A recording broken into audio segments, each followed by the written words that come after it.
मुन्ना जी की आईडी से एक कमेंट आया था कि एक लड़की की शादी का गाना सुनिए। चलिए मैं आप सबके लिए एक बहुत ही प्यारा लड़की की शादी का गाना सुना रही हूँ। अच्छा लगे तो लाइक शेयर कमेंट जरूर कीजिए। लो चौका चंदन चढ़ी बैठेली सनिया बेटी नैना से ढारे लालोर।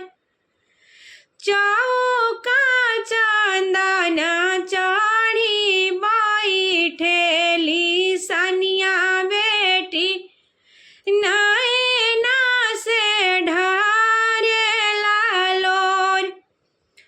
अपना महलिया से निकली ले अपना पापा काहे बेटी नैना ढारे लोर।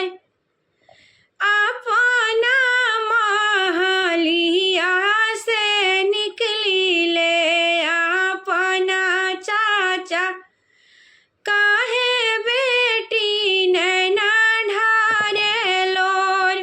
या तोरो सनिया बेटिया जन बाजन थोड़ा भइल किया तोरो सजना धूमिल। किया तोरो सनिया बेटिया जन बाजन थोड़ा भइल किया तोरो सजना धूमिल। नाही मोरे पापाया जन बाजन थोड़ा भइल नाही मोरे सजना धूमिल। राउर महलिया दुलामा होई जाई है एही लागे नैना ढारे लोर।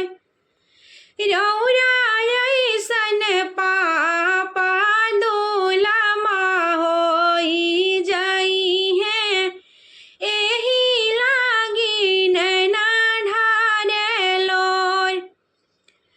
बेटी के आमा हो बेटी समझावेली